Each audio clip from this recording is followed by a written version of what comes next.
Having fun. Hey! All right. Thank you all for coming. I want to open up in prayer. Father God, thank you so much for all these amazing parents who are here, giving up an entire weekend to invest in a relationship that means so much to them, Lord. I pray that you work on these relationships, Lord. I pray that they get something out of this talk. We're talking about parenting, and Lord, if there's any needs out there that we need to hit, I want you, Lord, to speak to them and let them know that you love them and you want them to be amazing parents, Lord. I thank you and I pray wonderful things in your name. Amen. All right, guys. All right, you guys good? All right. Thank you. So I'm going to go through the usual Journey of Transition opening, and it says, strong nations come from strong communities, and strong communities come from strong families. And we need this, we need this now more than ever. And when I think about this, I look at Mobile, Alabama. Mobile, Alabama started as a bunch of guys. They got together. They started doing outbacks years and years ago, and then more people came, and they even got somebody within their midst became the mayor, and they're changing communities over there. And I think about Palm Beach. Started out with a bunch of guys, Steve Stan, myself, a few other guys, and we got together, and then we brought in Dick Whittam, and we brought in a bunch of other people. We started having outbacks, and we are changing communities. So I think strong families are super important. And one of the problems is culture is breaking down our families.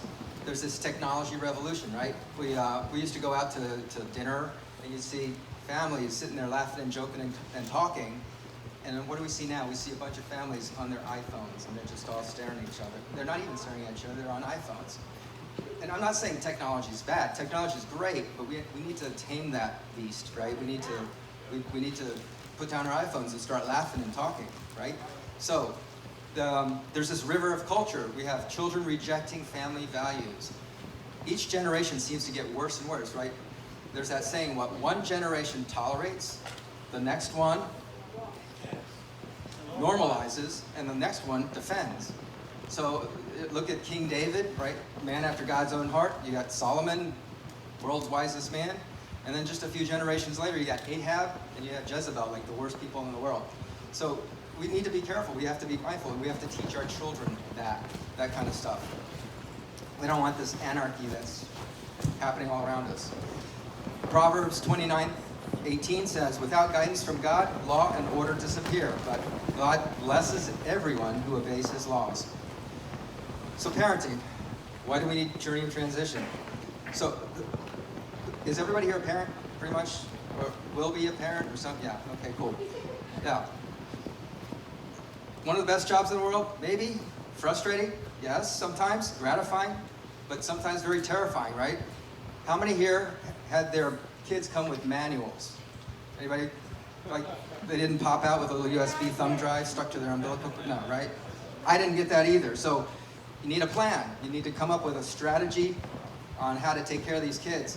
And the parenting plan developed by J.H. Branch is called the Journey of Transition. And it's a strategy, it's an overarching strategy of how to nurture and guide your child through the stages of life. So let's just establish you are at a parenting class. And this handout that you guys have, hopefully you all have it. If you don't, there's some up here. Basically, it takes us from this nice little graphic from a baby. You're in the bay of security, and you navigate this turbulent waters of the jetty of adolescence, and you wind up over here in the sea of independence. And we, as our jobs as parents, is to help them navigate to the safe waters. All right, so how many people here have ever gone to a parenting class? Raise your hand. Cool. All right, good. How many of you out there are thinking, who needs that? Raise your hand. Be honest, thank you. Yeah, you need it. All right, thank you for being honest. So, I thought that too. My parents never went to parenting class, and I turned out fine. No. All right, Paul Smith, you are... No. All right, so my journey of transition starts about 20 years ago with a big dose of humble pie. okay? So, we had kids. We had kids that were four and 5, something along those lines. And my wife thought it would be a great idea to go to parenting class. And I'm like, no, I refuse to go. Parenting classes are for dumb people, and your parents never went to parenting class. You turned out okay, right? And I'm the man of the house, and I'm putting my foot down, and I'm not going to parenting class, right? So the next day, as we're driving to parenting class, we both decided mutually that John needs to check this out. All right, so since I was there already, I figured, okay, I will pick a fight with the teacher in a role play, and I'll prove to you how stupid parenting class is, because if she just wants to spank me, anybody could do that, and I would win, and I wouldn't have to go to parenting class anymore. So we went back and forth on this long thing where, it was, imagine, yes you should, no you shouldn't, yes you, back and forth. And I got really mad, and next thing you know, I was eating out of her hand. And I'm like, how did that happen? Right? It was sort of like judo, or it was sort of like kind of this Jedi mind trick. I had no idea what was going on. So what did she do? She obviously had a parenting planning in place, right? She used very well-practiced techniques, balanced kindness and firmness, and took away my anger and redirected my energy, giving me empathy, right? So she turned my angry energy into something positive, and anybody can use these tools. And so I like, wow, this is amazing. Everybody needs to learn this. And so I ended up signing up for parenting class, and here I am, right? All right, so what's my point? I thought parenting classes were dumb. I realize now that there are actually amazing Jedi mind tricks that you can do that are very effective and are just amazingly useful. And so hopefully by the end of this talk, you might say, okay, there might be something to that. I became a believer. I took the classes. We took classes, we taught classes, and then way late in life, we learned about the actual journey of transition. So we learned secular parenting, and then we learned about journey of transition, and it added the missing ingredient. What was that? God, thank you. Wow, you guys are good. Good.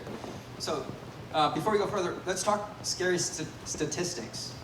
Surveys say about 70% of kids leave their faith after high school. Right? Is that shocking? Actually, it isn't.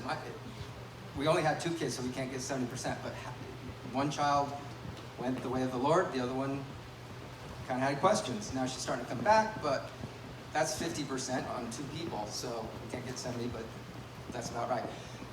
Another 70% of college grads need to come back and have financial assistance, right? So, that tells you something about the culture. One of the top fears of teenagers is never discovering their life purpose. What's one of the top fears of parents? Something similar, right? Not passing their values on to their kids. And so the beautiful thing is that Journey of Transition helps address that. Proverbs 22:6, train a child up in the way he should go, and even when he's old, he will not depart from it. So what is the role of a parent? Somebody? What's the role of a parent? To nurture. Oh, that's good. There you go. Now, so some people, like usually when I do this, they say prison guard or a provider or something like that, right? Or zookeeper. So if you are a provider, what does that make your child? A consumer, right? That doesn't rub me the right way. The Hebrew definition of a parent is teacher, which makes your child a student. That's much better, right? So Deuteronomy 6:4-9, the traditional Jewish prayer is the Shema. And it says, these commandments that I give you should be on your hearts. Impress them upon your children. Talk about them when you sit at home, when you walk along the road, when you lie down, when you get up. Tie them as symbols on your hands and bind them to your forehead.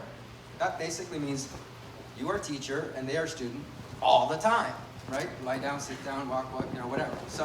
So you are supposed to be their teacher all the time, and that's what we're supposed to do. So what's the goal of being a parent? Anybody? Good, okay. Keep them alive. I like that one. Keep them alive. Good answer. Right, is it to control your child? It shouldn't be that. Yes, in a sense. Yeah, actually, no. So take that off your list, right? You want to produce a self-motivated child who can make godly choices, with or without your guidance. That's the goal. That's far better than controlling your child, right? And that would be a good goal. So what do we teach them? Everything that you can. Laying down, standing up and down, right? And then what do you teach them? It depends on the age, appropriate at the appropriate time. So let's talk about the journey. The actual journey of transition involves the 4 C's, right? And we're not talking marine C's, but we're talking about the 4 C's, which are the caretaker, cop, coach, and consultant roles. So caretaker role is 0 to 5-ish, cop is 5 to 12, coach is maybe 12 to 17, and consultants are 18 and above, right? The point is, nothing is static, right? You need to grow with your child. What's appropriate for a 2-year-old isn't appropriate for a 16-year-old, and so on and so forth. Understand that there are stages, and the whole key to journey of transition is that you transition through these stages at the right time, appropriately. And then the bonus here is that we're going to also talk about some tools that you can use while you're going through those stages. All cool? Everybody's good? Yep. All right, so caretaker, age 0 to 5, basically, you're the boss. You're the boss, and they don't know it, and they don't care, okay? Your role is to protect, provide, and pray for these little bambinos, right? They physically would die without you. I remember bringing my little baby home. It was like a new little pet. You stared at it, and that's all, right? That's all you could do. It's like, so you have to take care of this child. Their every feeding, their every poop and pee and whatever. You have to take care of everything. But as they grow a little bit, they develop emotional needs, right?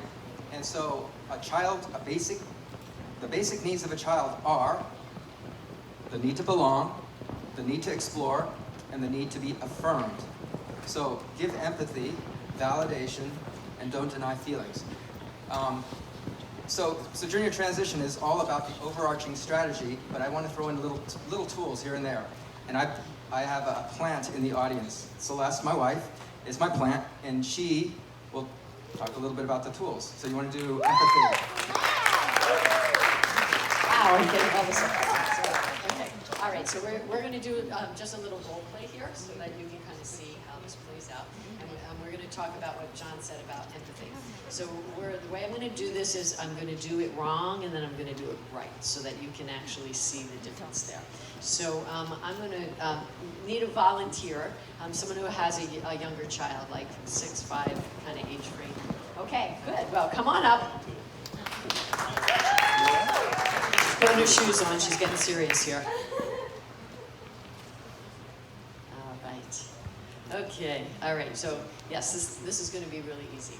Okay. All right. So you're around 5 years old. You fell down. You scraped your knee. Okay. And so you're covering up. You're limping. You're crying. Whatever. Okay. So and I'm mom. Okay. Let me see. Oh, that's nothing. That doesn't hurt. Okay, how did that feel? Not good. Like you didn't care. You're trying to brush it up underneath the carpet. Right.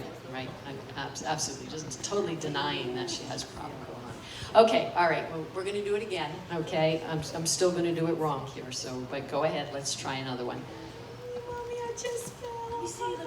Oh my, that is really bleeding. You know what? We're going to have to get to the hospital. Okay, oh man, you probably can't even walk. Okay, how's that going? How do you feel? A little over dramatic. A little dramatic. Okay, do you feel empowered at all that you can kind of help out? Of course. You made me feel like my needs were met by, yes. You must be pretty needy. Okay, all right. We're going to do it right this time, okay? All right. Okay, one more time. You ready? Okay, go ahead. Oh, Mommy, I just fell off my bike. Oh my God, it hurts so bad. Yeah, let's take a look. Ah, man, you got a scrape there. Yeah, it looks like it stings. Yeah. Yeah, wow. What would you like to do to help it feel better? Band-Aid. That's a great idea. Should we wash it up first? Clean it up. Sanitize. Okay. And how are you feeling? Better. Do you feel empowered now? Like you could actually do something to help out? You do something. Yeah. Yeah, absolutely, yes. I'm sorry. All right, okay, give her a hand. Okay. All Okay, all right. right. So that's a little departure from that. Celeste is our comic relief, so thank you. Yeah, so it's important at this age not to deny feelings, right? If you say, no, that doesn't hurt, what are they going to do? They're going to cry louder to make sure you understand that it does hurt, and you'll have that little power struggle. So that's just a little tool. No extra charge. All right. The cop role. So the caretaker role is pretty easy, I mean, to conceive of, and it's very obvious. And then when you hit the age 5 to 12 range, you have to do something different, right? Then you turn into a cop. And at this age, you know, your kids become supercharged. They gotta try stuff, and they're gonna test your limits and stuff like that. And we're there to rescue and say no, right? You, at the cop role, you are the boss, and they know it, and they need it. They need it. This is the time to teach, train, discipline, and pray with your child. They need those rules and regulations, and this is the time to set those boundaries, because they're still not quite good at talking back yet. They'll learn real fast, but now's a good time to set all that stuff. My own experience with setting boundaries and doing the cop thing, and I gotta say, I was extremely blessed. My child, Alec, was just an amazing child. I've only ever had to yell at him crazy once, and that one time was it. That was it. And what it was, I remember vividly. We're on the front porch, and we're getting ready to go biking or something like that, and he got disrespectful with Mom. He's just, I can't remember exactly what he said. Do you remember what he said? He said something really disrespectful. I couldn't believe it, and I just bowled up and I started like yelling at him, like, you will not disrespect your mom in that way. And he ran around the back of the house and hid behind the barbecue. And I had to go over there, and I had to pull him out, and he's like trembling, and it was like, he's never seen me mad before, but he has never disrespected you ever again, right? But so the point is that we set that boundary, and we held it, and that was a good time, because he is super, super respectful. Again, we're blessed. All right, so cops come with rules, because if you don't have rules, what do you have? Chaos, anarchy, right? So rules are good, so make good rules. One of the tools is boundaries and consequences. And the whole key to creating good boundaries and consequences is to be proactive, right? You pre-treat, you do it with love, and then you set the consequence. So in our own experience with this, you know, our kids, they love candy, right? All kids love candy, and every time they go to the store, they go, I want candy. And this kept happening, and my wife got sick of this and just said, all right, you guys, here's the pre-treatment. If you guys whine and cry about candy, I'm not gonna take you to the store next time, right? So, boundary set, next time they go, whining and crying, we want candy. Well, she just pulled them, left the store, and that was it. They didn't get to go, and the next time they didn't get to go get candy. Then you always, you set the consequence, not at, you'll never come with me to the store. It was just that one time. So the next time they went to the store, what did they do? They went by the candy, and they took a big sniff of the candy and walked right by, right? And that was it. So set a boundary, enforce your boundary, change this behavior. Don't be wishy-washy. Don't go back on your promises. If you say one thing, stick to it. Do as you say you will. All right, cops. Cops need to be masters of conflict resolution, right? Sure, you have a gun, but the best cops never use their gun, right? You want to avoid or avert the conflict before it happens. And one of those tools that we'll probably use is called choices, right?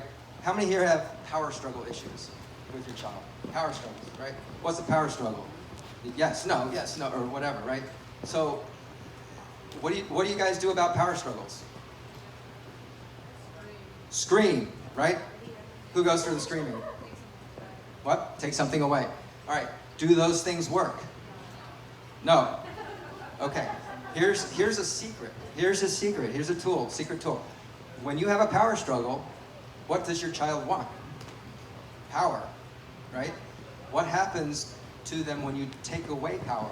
When you scream at them, you take away their power. When you, what did you say?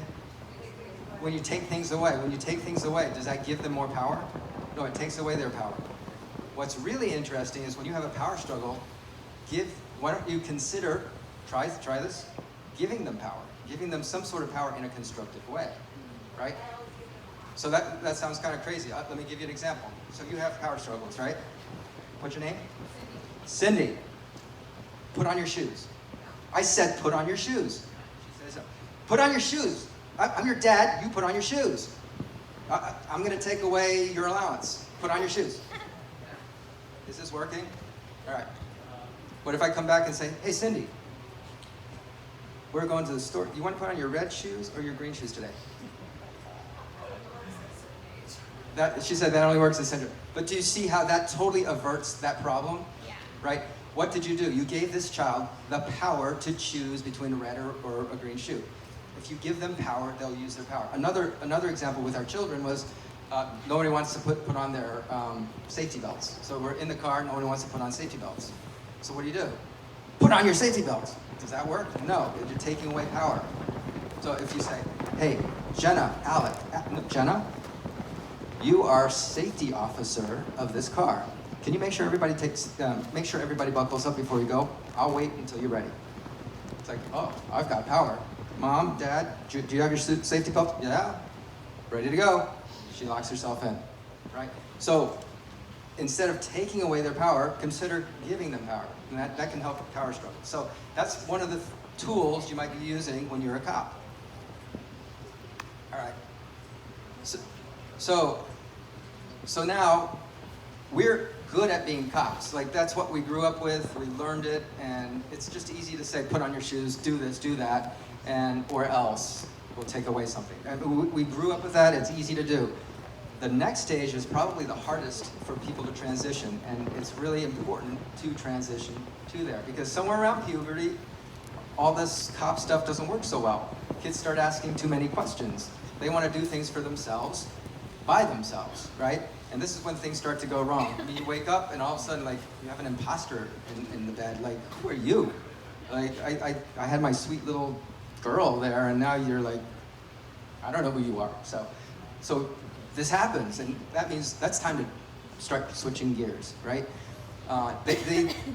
You can't bake the hook for them all the time. You can't let them go around in training wheels all the time, so you have to take off the training wheels. So you hit the coach role. That's roughly puberty, right? Say about 12 years old to about 17 years old. At that stage, you're still the boss. You're the boss, but they're not so sure, right? They're kind of eyeing up your job. They want to be the boss. So you got to be a little careful with that. Your job at that point is to teach, model, encourage, and pray. So right around puberty, they're going to start this change, and you're going to start modeling how to be the person you want them to be.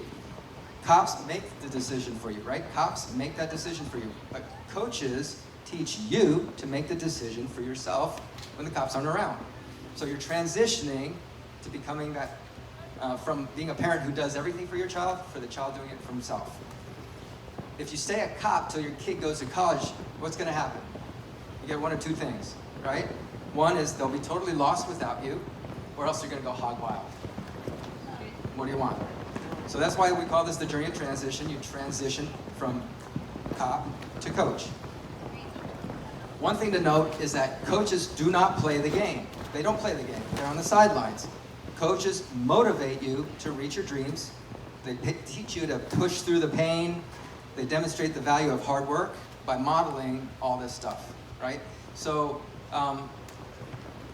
you're just like modeling these stuff so that your child sees that and does that. Now here's a story for you. From my own personal experience, you can think this and get it almost all right, but you can still get it all wrong. And I'll share that story. So me, I'm a busy guy, but my child wants to start taking gymnastics. I was like, okay, I like gymnastics. I'm going to be the best dad in the world. I'm going to take you to gymnastics, and 6 or 8 hours a week, I'm going to hang out with at gymnastics with you and coach you through the whole thing. And I'm going to be this great coach. And so I go, And I'm having a great time learning how to do backflips and all this weird stuff. And I think Alex having a great time. And so we go. We did this for years, and we drive home. And one day, Celeste comes up to me and says, "Hey, what's going on between you and Alec?" It's like, "Nothing. We're having a great time. We have fun. We do my flips and doing this." It's like, "No, something's up. What's up?" Well, he comes and cries, and he comes home crying from gymnastics. I mean, you don't see it, but he comes over and talks to me about. I was like, "What? Really?" So he's not talking to me. He's talking to Mom. I'm like, "What is up here?" And so, as it turns out, while I'm at gymnastics, while I'm being a coach, I'm doing it all wrong. Because I'm saying, "Hey, dude, you didn't tuck tight enough on that tuck. And your iron cross, it's a little bit not looking like a cross. And if you straighten your feet and point your toes, you could probably get a silver medal." I'm telling you this day in, day out. And all this kid can think is, "I can't get it right for my dad. I can't get anything right for my dad." That's all he thought. I'm like, "Oh my gosh, I didn't realize that. I thought I was being a great dad. I thought I was being a great coach. And no, I'm not. I'm demolishing this guy's self-esteem." So, and my wife's like, "We teach this stuff in parenting class. Where she didn't say this. I'm thinking, where have I been?" So we teach 10 affirmations to 1 criticism. 10 to 1. Because they don't get it at 2 to 1. They don't get it at 3 to 1. It's 10 to 1. So it was awkward at first, but I had to learn to change what I said.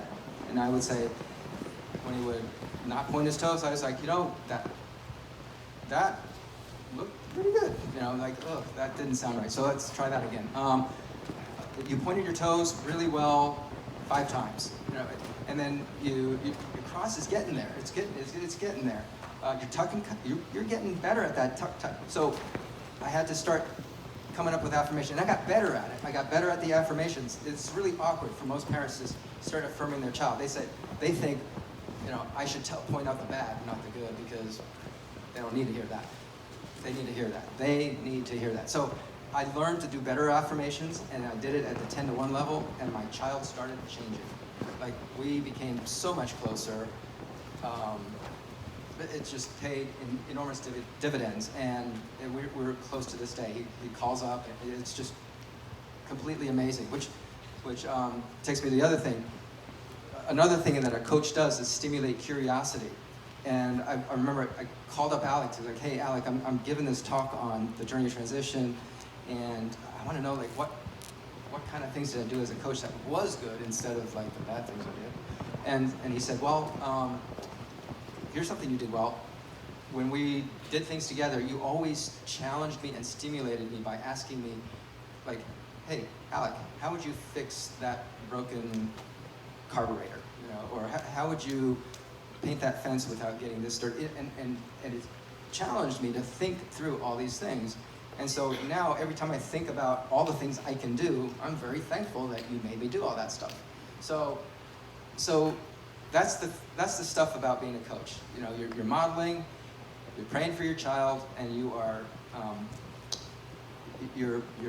being a fine example of what they want to be without getting in their face and being a cop and being just a pain in the rear end kind of guy. So, and affirmations 10 to 1 is the tool I'd like you guys to remember on that. All right. The journey of transition talks about freedoms and responsibilities. So as they grow through their stages, it's a great idea to sit down with pen and paper, call a family meeting, and say, "Hey, let's write these things down. You want freedoms, don't you?" "Yes, of course. I'm a kid. I want freedoms." "Well, let's write those down. What do you want?" And they might say, "Well, I want to see this movie." He's like, "Okay, well, let's write that down. Movie's here. We'll write that down."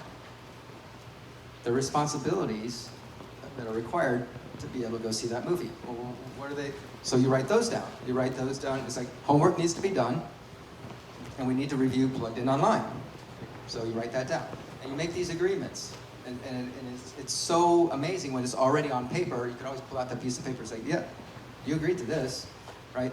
So very, very useful thing through the journey transition curriculum to write down what freedoms you might want, and then what the responsibilities they might have to do to get there. If they want to buy a car, well, you got to have a job.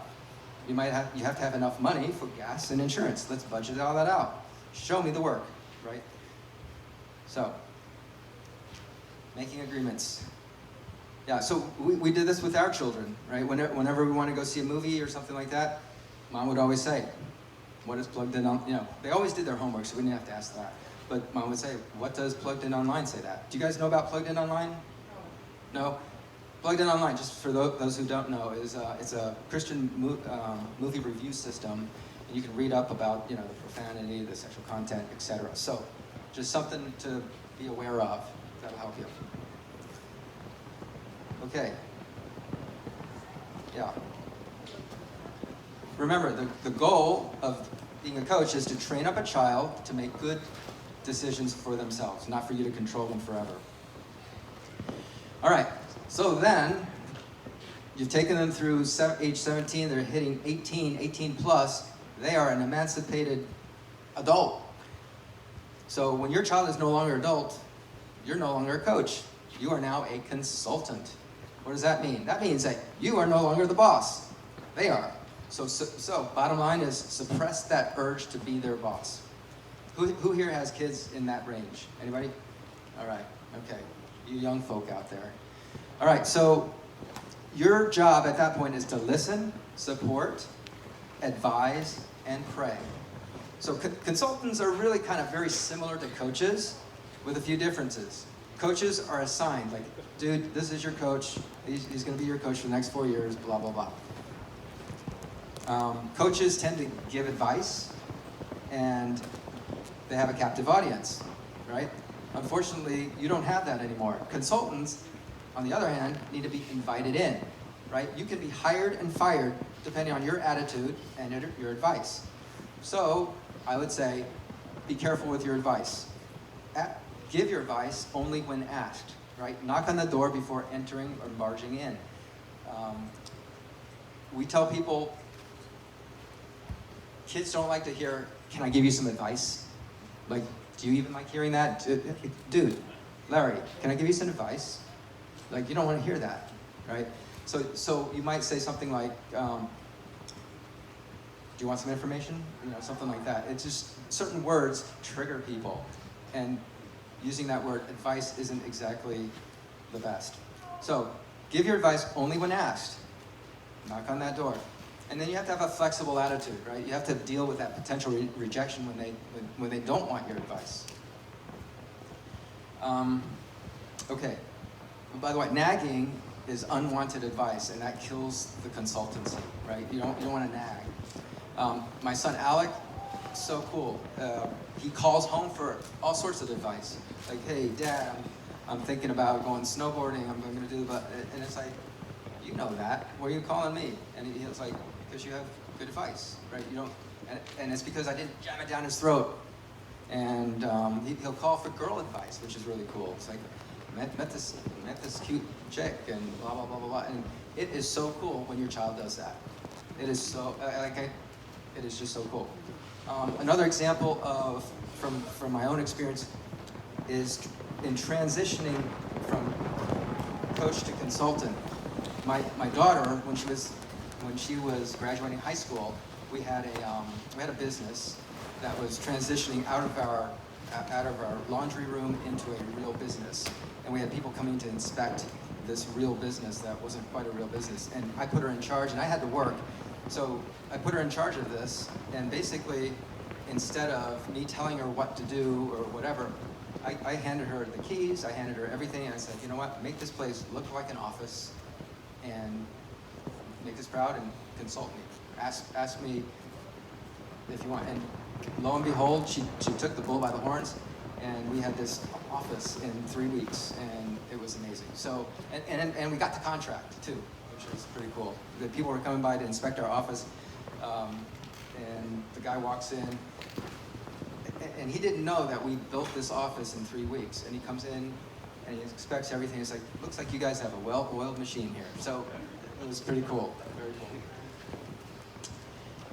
There's this concept of umbrellas of authority, right? So the concept of umbrellas of authority basically the whole gist of that is during the caretaker period, the parents are the umbrella of authority, right? They don't quite get the God thing yet. When you're a cop, then parents and God are up there, and during the coach role, that switches. You want God to be first, and then parents kind of like secondary, and then when they go to the consultant role, then it's all God.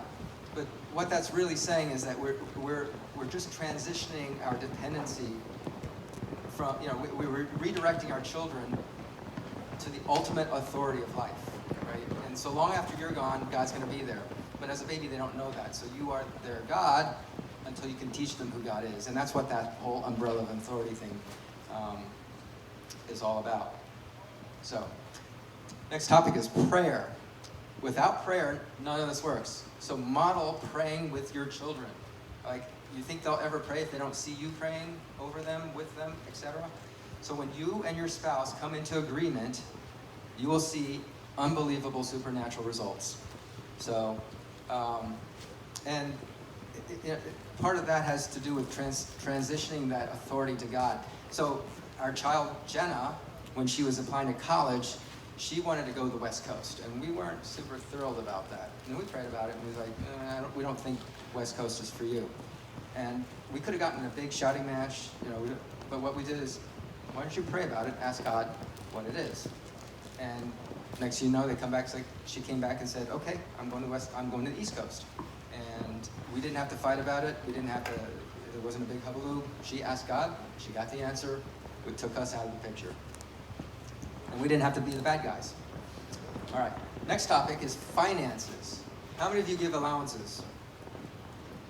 Okay, how many are dead set against allowances? Anybody? All right, so here's the deal. We don't say give allowance, don't give allowance. Here's the concept anyway. And so once you understand the concept, you get to make the decision yourself. The concept of an allowance is to teach our children the value of money as early as possible. And what allowances do is it teaches them financial structure, right? It teaches them how to budget, how to save, and you could do it theoretically, but it's a lot more tangible if they have a few nickels that they can rub together and do something with, right? So it teaches, and children who have had allowances, the studies show that they are more financially savvy, right? So again, this is just free advice. Not advice, free information, sorry, right? Free information. We suggest maybe creating 3 buckets. A savings bucket, a giving bucket, and a spending bucket. Because if you give them a plop of money, guess what? They're just gonna spend it. But if you give them a plop of money and they have 3 buckets to fill, that makes them a little bit more savvy and a little bit more wise, right? And so, a certain amount goes to savings, you get to decide that. A certain amount goes to giving. Teach them how to give early, and then a certain amount gets to be spent. Saving teaches delayed gratification. And delayed gratification is like one of the most important things to teach your child. Anybody ever hear of the marshmallow test? Raise your hand. Okay, psychologists, of course, you know the marshmallow test. Marshmallow test is basically they took a bunch of 5-year-olds, put them in front of a camera, gave them a marshmallow, and they said, here's your marshmallow, okay? Now, if you eat it, you eat it, no big deal. But if you can save it for, I think it was 10 minutes, right? We'll come back and give you another marshmallow.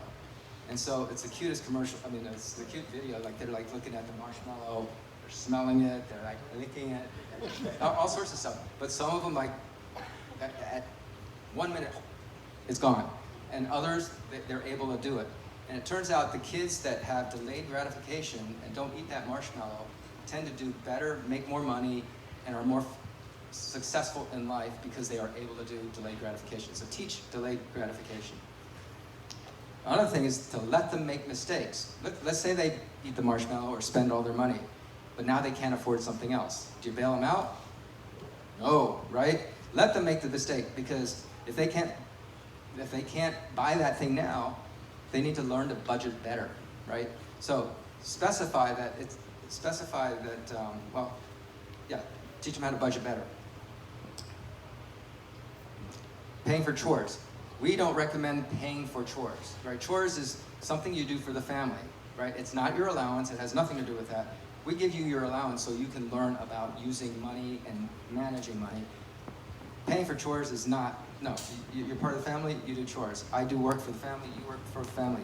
Research shows that kids who do unpaid chores are happier and have a higher sense of self-worth.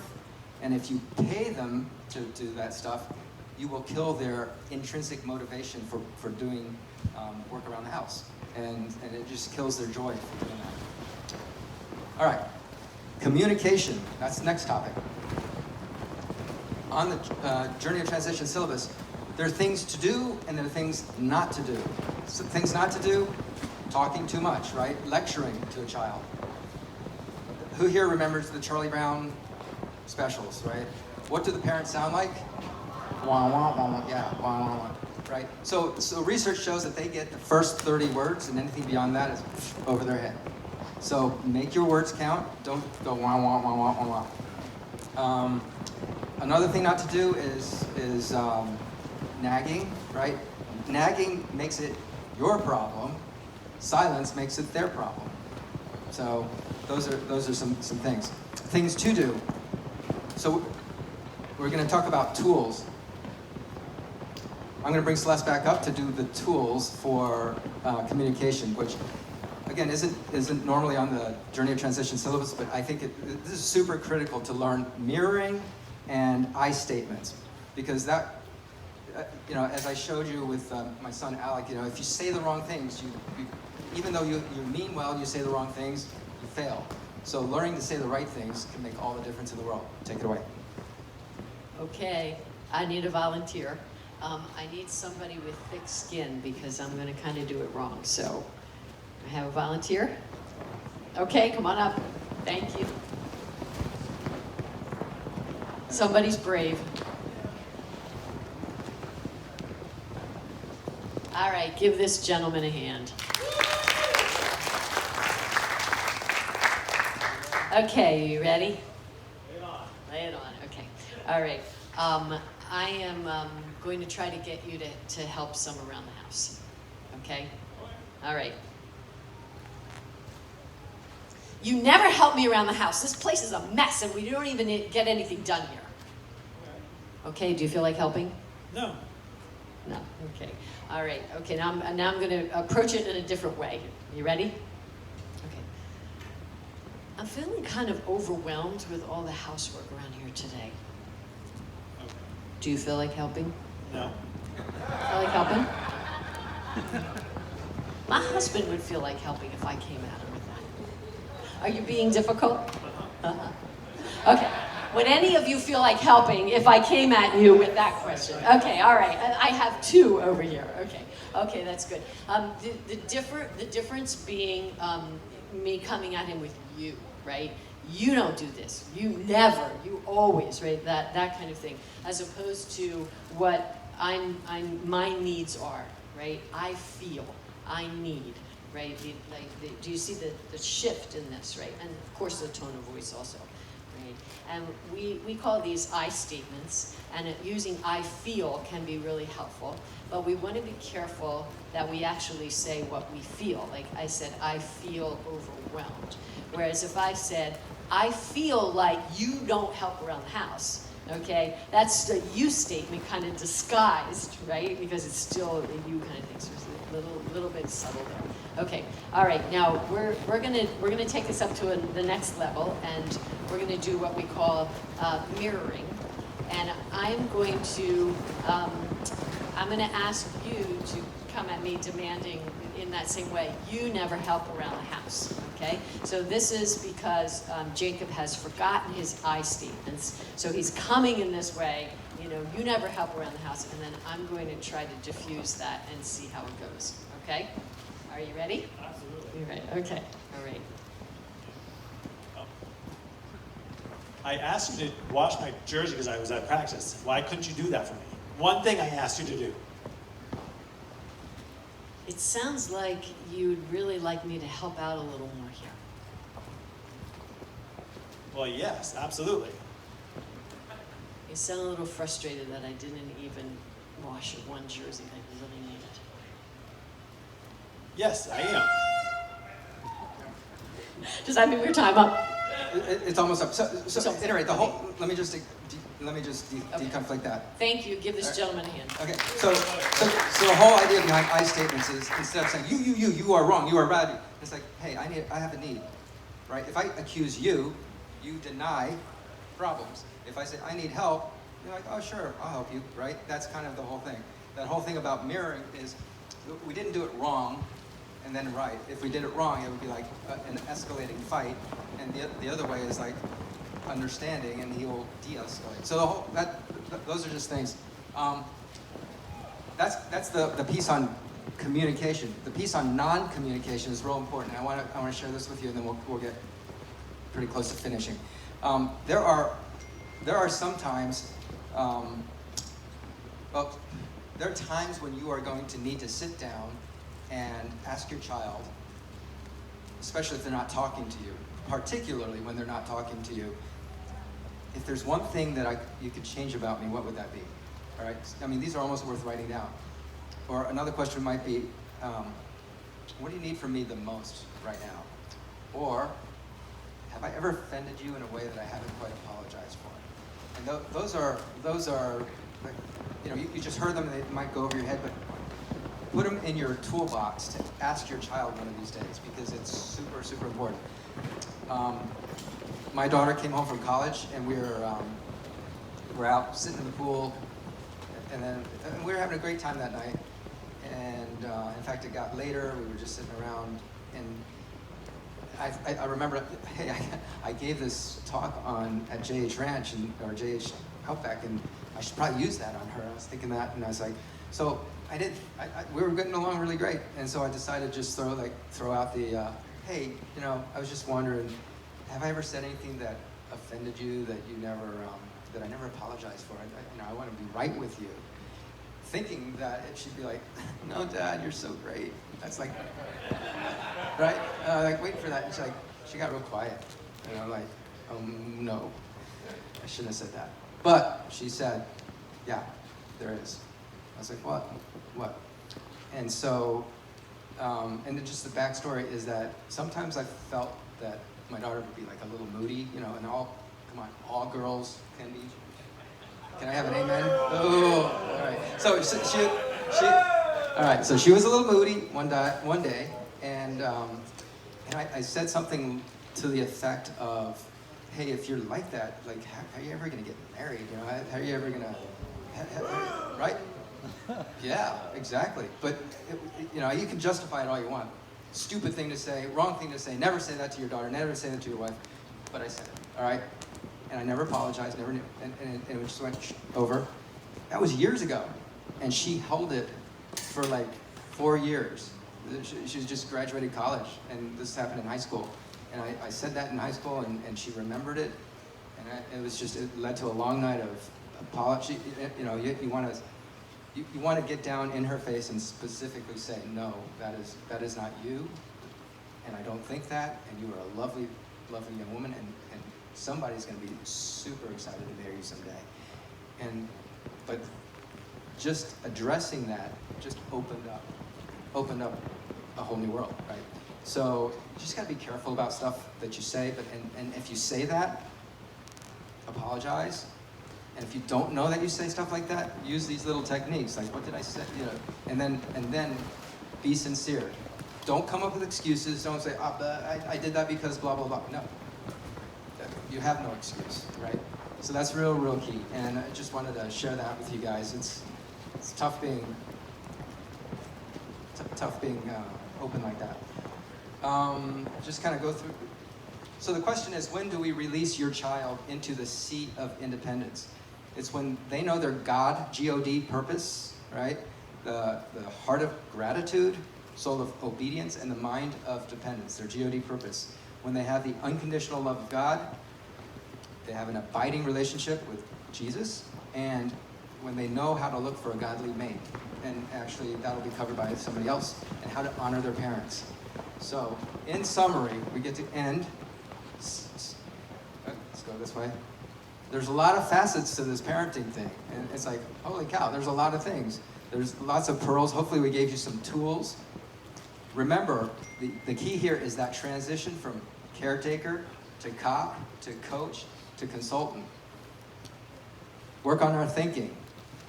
And, and also know that there are little tools that make conversation and ways of resolving conflict go better, and practice what we learn. So, I'd like to close.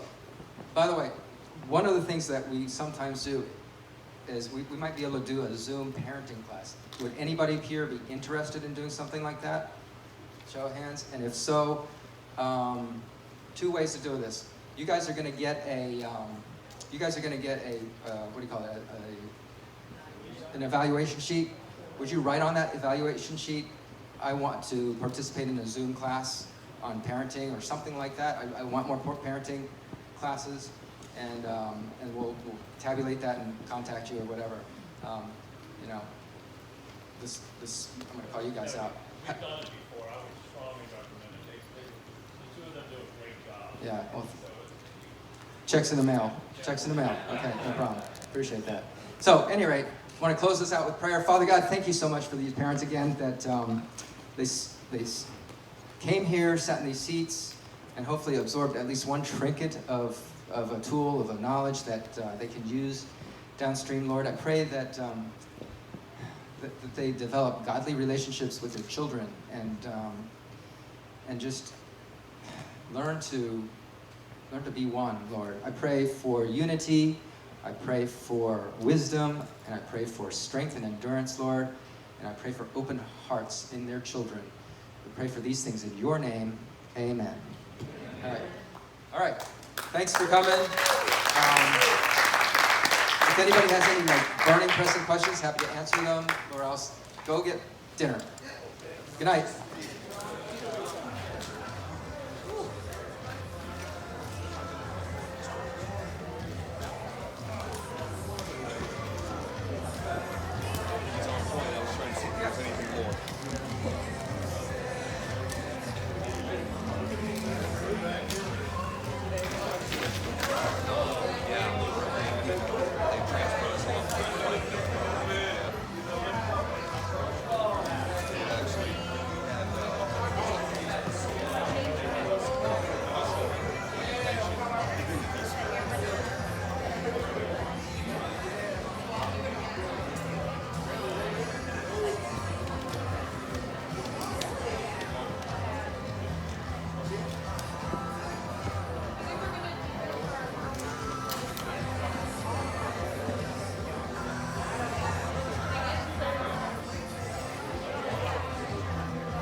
think I got